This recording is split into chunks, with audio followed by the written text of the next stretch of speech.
¿Sabías que hay lugares que literalmente tienen carácter? Que te abrazan, que te intimidan o que te dicen, bro, no deberías estar aquí. Pues hoy vamos a hablar del concepto que explica todo esto, el genius loci, o mejor dicho, el espíritu del lugar. Para los romanos no era una metáfora, ellos realmente pensaban que cada lugar tenía un espíritu. Y a ver, no me refiero a que le tenías que pedir permiso al espíritu de poner una sala por acá y la cocina por allá. Este espíritu no era invento nomás porque sí, era la forma en que Roma explicaba por qué ciertos lugares se sentían especiales. Y adivina qué, miles de años después seguimos sintiendo lo mismo, solo que ahora le ponemos el nombre de diseño, arquitectura o atmósfera. El genius loci resurge en el siglo XX cuando aparece un arquitecto noruego llamado Christian Norberg, que dijo básicamente, la arquitectura no es solo forma, es crear lugares donde el ser humano puede habitar poéticamente. Y para eso, tienes que entender el espíritu del sitio. Aquí ya no hablamos de espíritus con túnicas, sino de cómo la luz, el clima, los materiales, la historia y la cultura le dan identidad a un espacio. Y aquí hablamos del lugar no como algo físico, sino como una atmósfera y los detalles que la conforman. La luz que tiene, el olor, el ruido, la temperatura, el color de los muros. Todo forma esa sensación de decir que este lugar tiene algo. Incluso con las personas. Conoces a alguien y sientes que algo no te vibra bien o sin conocerla te cae increíble. Varios arquitectos lo llaman aura, otros le dicen alma, pero se refieren a lo mismo, lo que uno siente antes de analizar.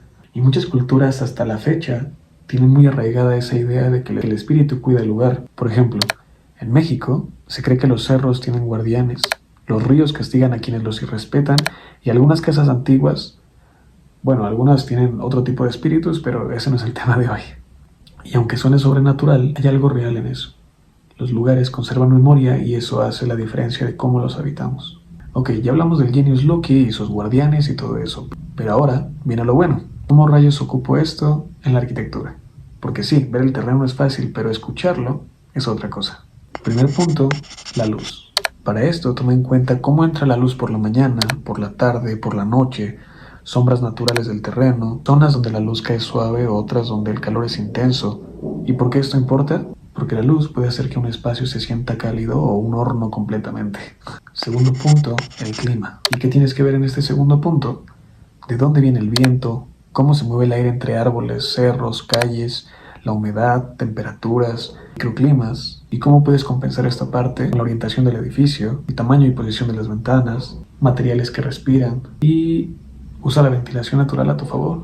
Tercer punto, el sonido. Y aquí, ¿qué vas a tomar en cuenta? El tráfico, la naturaleza, si hay eco, los ruidos diarios que marcan el ritmo. Es muy diferente vivir cerca de mercados, cerca de iglesias, en escuelas, donde el sonido realmente forma parte de tu espacio. Incluso sonidos nocturnos, si estás cerca de bares o algún lugar donde la música sea de día y de noche, pues bueno, lo tienes que tomar muy en cuenta. ¿Y esto cómo lo resuelves? Ubicando patios, usar materiales que absorben o rebotan el sonido y mantener áreas privadas un poco lejos de donde está todo el ruido. Cuarto punto, la topografía.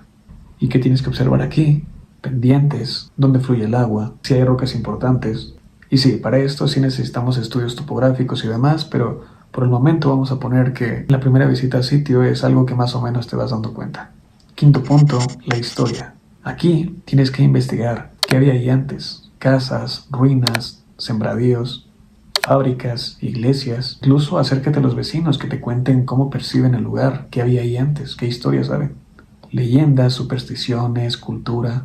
Y no para espantarte y para que ya no construyas o ya no compres en ese sitio, sino para entender cómo se percibe ese espacio desde generaciones. Un arquitecto no diseña solo para hoy, diseña para capas de tiempo. Incluso tienes que pensar en cómo va a envejecer ese lugar. Sexto punto, materiales locales. ¿Qué tienes que observar aquí? Piedra de la región, plantas que sabes que van a sobrevivir a este clima, tierra, arcillas, pigmentos, incluso las técnicas y los oficios locales para usar eso a tu favor, el apoyo local para que tu proyecto no desentone con el contexto. Incluso hay materiales que resaltan en cada foto y hace que el lugar se vea distinto, especial y único. Séptimo punto, el ritmo humano. ¿Qué tienes que analizar aquí? ¿A qué hora la gente usa la calle? ¿Dónde se juntan? ¿Qué actividades ocurren diariamente? ¿Qué rituales o costumbres existen? ¿Y cómo lo aplicas? Ubicando accesos, dónde ubicar espacios de convivencia, áreas abiertas o cerradas, la conexión con el barrio. Punto número 8, la intuición. Y aquí viene algo interesante, porque esta es la relación que tienes con el lugar y llámalo vibra, llámalo intuición, llámalo sentir. Estoy hablando de la sensación que te da el lugar, donde te pones creativo, sale esa sensibilidad arquitectónica.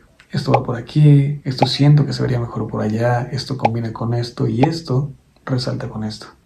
Es sensibilidad, experiencia, aunque si tú quieres decir que es porque un espíritu te habló, pues como tú veas. Pero bueno, también te doy unos ejemplos clave. Tenemos el Panteón de Roma, que está diseñado para que la luz del óculo sea el verdadero protagonista. La luz, en este caso, es el espíritu. Segundo ejemplo, la Casa Barragán, de mis arquitectos favoritos que merece un video completo. Aquí el espíritu lo hacen el color y la sombra. Es arquitectura emocional pura. Tercer ejemplo, Termas de Vals de Peter Zumthor. Tú no entras a un edificio, entras a una atmósfera. Todo huele, suena y se siente a piedra y agua. Un ejemplo más, cualquier templo tradicional japonés. Nacidos para dialogar con la naturaleza, no para competir con ella, ambas partes se unen. Y a ver, no nos podemos ir sin uno que otro dato interesante y misterioso.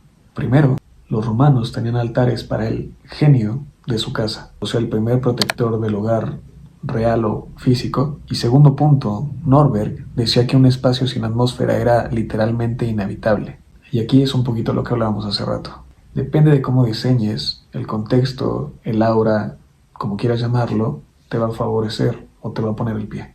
Tercer punto, en muchos pueblos el espíritu del cerro decide si la construcción será exitosa o no. Y aquí hay muchas leyendas en las que antes de un proyecto, antes de una obra, se les ofrece o se ofrenda dinero, entre otras cosas menos gratas. Hay leyendas en las que una construcción nunca termina porque siempre pasa algo en la obra. Algo sale mal, alguien se accidentó, etc. Y este es el espíritu en el que te pone el pie cuando no quiere que algo se construya ahí. Superstición o no, cada quien lo decide.